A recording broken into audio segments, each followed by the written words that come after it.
आपका स्वागत है फीफा पोस्ट में। Thank you so much. पहले तो आपको हैप्पी मकर संक्रांति। आपको भी हैप्पी मकर संक्रांति। जी। और आपकी आवाज़ एक बार मतलब हम तो पहले से सुन ही रहे थे उस गाने को, वो गाना कभी भी रिप्लेसेबल है ही नहीं। लेकिन फिर आपका एक और गाना आता है रिक्रिएटेड वर्ज़न जो हम उस वो भी हमको बहुत पसंद आता है। तो मैं आपसे जानना चाहूँगी मैम कि कैसा एक्सपीरियंस था वो गाने को फिर से दोबारा गाना? आई थिंक बहुत अच्छा रहा बिकॉज़ ये एक मन में था कि नई जनरेशन जो है वो गाने को गाना उन तक पहुँच सकता है।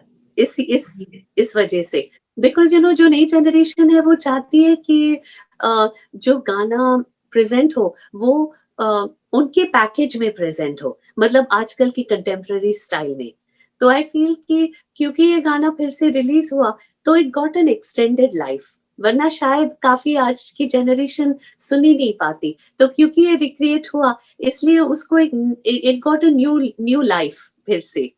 तो इट वाज़ ग्रेट। ये आपने सही बात कही है चंद्रा जी। और ये भी जानना चाहूँगी क्योंकि अक्सर जब भी रीमिक्स होते हैं गाने कोई पुराने गानों को लेकर रिक्रिएट किए जाते हैं, तो जनता भड़क जाती है क्योंकि उनको पुराने गानों से इतना प्यार होता है कि वो छेड़खानी बर्दाश्त कर ही नहीं सकते। तो ये जो डिसीज़न लिया गया कुली नंबर 1 के लिए कि जिन्होंने गाना गाया उनकी ही आवाज़ में हम रिक्रिएट करें। तो ये डिसीज़न किस तरीके का क्या कहना चाहेंगे इस पर?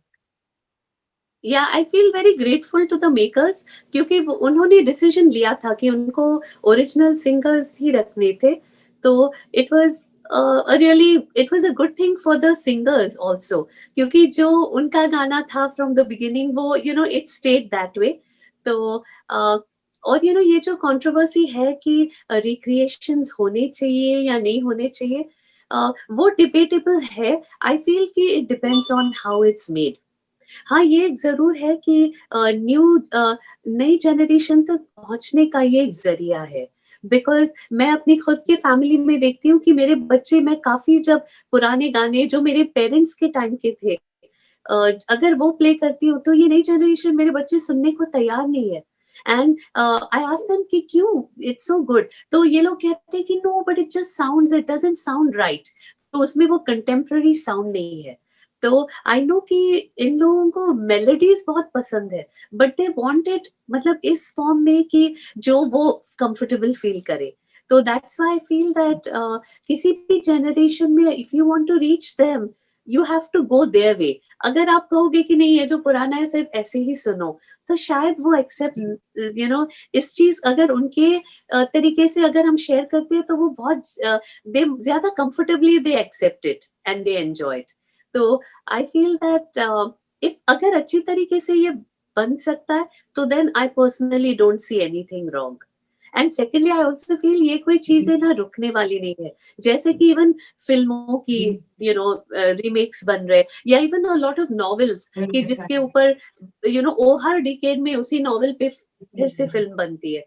तो आई फील क्योंकि कुछ चीजें they are like evergreen and people like them, तो फिर हर जनरेशन में उनके हिसाब से अगर वो बनाई जाए तो वो ज्यादा उसको एंजॉय करते हो। तो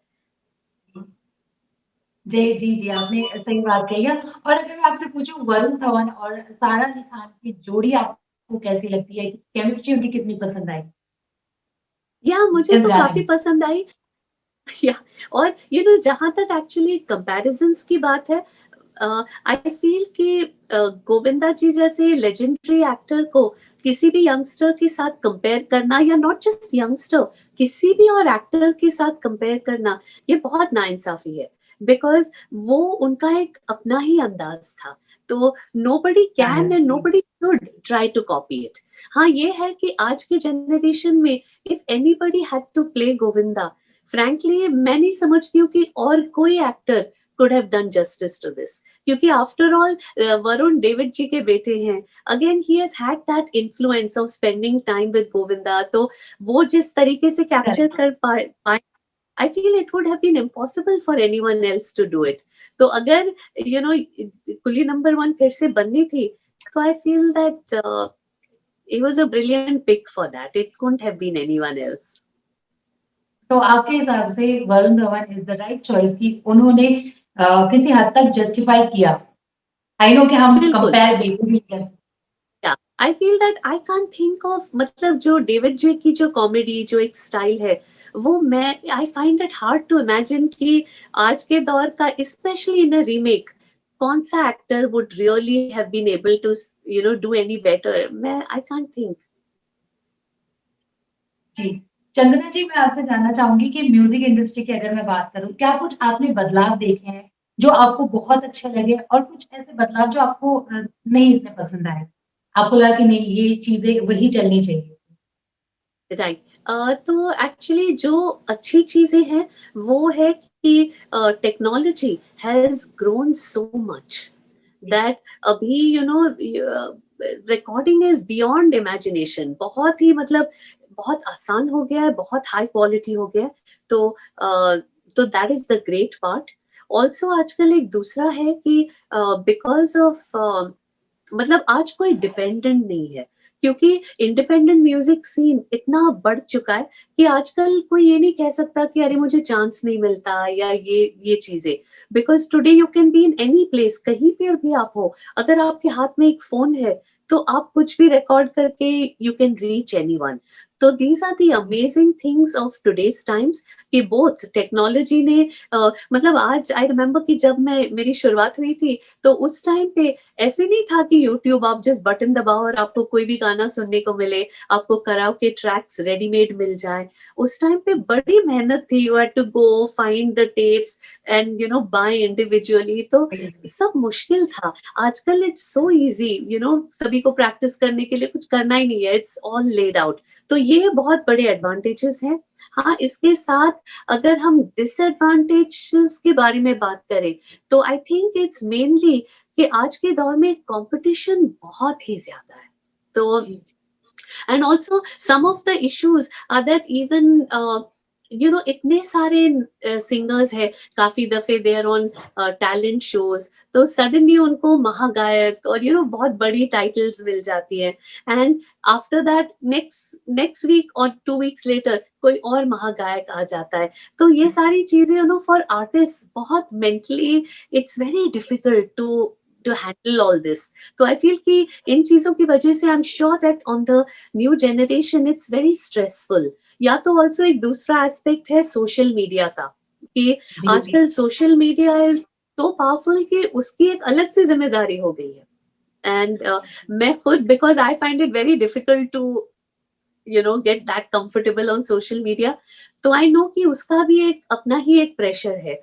तो I feel that for an artist आजकल it's very difficult to try to be original. जो कि पहले सिंगर्स बहुत ज्यादा डिस्टिंक्टिव थे, आजकल हर चीज में एक यूनिफॉर्म साउंड आ गया है। फिर वो वेदर म्यूजिक हो या ड्रेसिंग सेंस हो, सभी उसी टाइप के डिजाइनर्स, उसी टाइप का लुक, हर एक के बाल, हर एक का मेकअप, हर एक की ज्वेलरी, मतलब हर चीज, हैंड बैग्स, शूज, सब चीजें बहुत ज्यादा मतलब जेनेरिक हो गई है। जैसे कि आपको in India any part of the world आपको स्टारबक्स की कॉफी मिल जाएगी, आपको मैकडोनल्ड्स मिल जाएगी। तो इट्स बिकम आई थिंक कि वो जो एक यूनिकनेस था कि हर एक का अपना एक अंदाज था, वो उन चीजों को आज के दौर में मेंटेन करना काफी मुश्किल है। So that's the little bit of the जो मतलब द चैलेंजेस हम कह सकते हैं। जी। और चंदना जी, ये भी आपसे जानना चाहूंगी क्योंकि आप अभी के कुछ सिंगर्स ऐसे बाहर आए, सामने आए, उनका कहना है कि जो फिल्मों में गाने के लिए उनको उतना पैसा नहीं दिया जाता जितना वो डिजर्व करते हैं। उनसे उनको 20% ही दिया जाता है, तो वो इंडिपेंडेंट म्यूजिक ले लीजिए, लाइव कॉन्सर्ट्स करके इसी तरीके से वो अपनी कमाई चलाते हैं, ना कि फिल्मों में गाना गाते।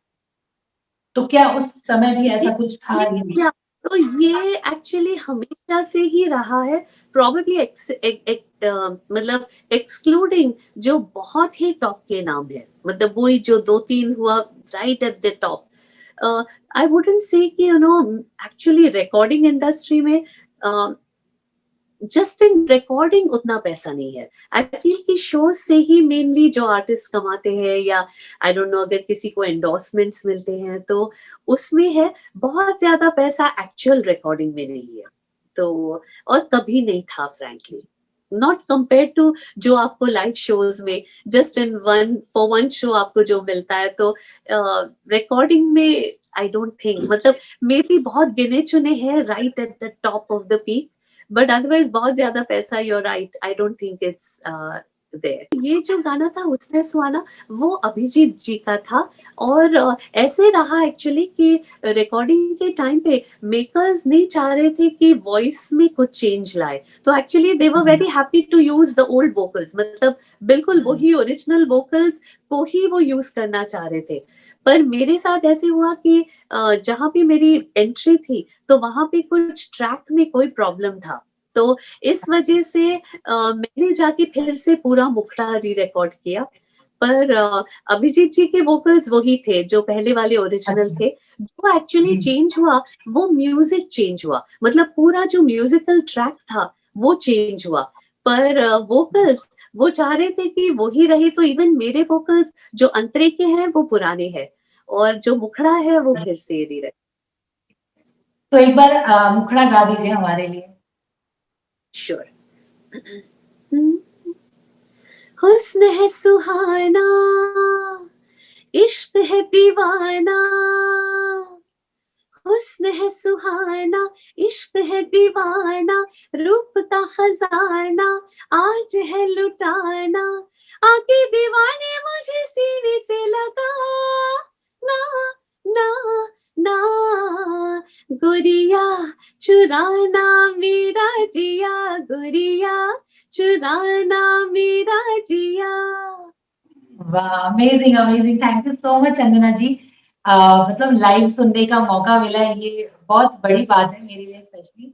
और आगे भी हम आपकी आवाज सुन पाएंगे कि नहीं, ये बताइए, क्योंकि हम तो चाहेंगे कि आपकी आवाज हम सुने आगे नई जी, नई अभी फिल्म। आपकी आए रही तो जरूर आएगी आवाज। और बेसिकली आई होप कि अभी I get to sing for more films, और ऑल्सो इंडिपेंडेंट म्यूजिक मैं चाह रही हूँ कि वो भी मैं करूँ, ताकि मैं जो टाइप की सिंगिंग, मतलब मैं खुद चाह रही हूँ, बिकॉज थोड़ा सा इंडस्ट्री में I got an image of doing mainly dancy songs और इस टाइप के सॉन्ग्स, और जो मेरी ट्रेनिंग है, जो मेरे दिल के करीब है, उस टाइप के गाने मुझे गाने का मौका नहीं मिला।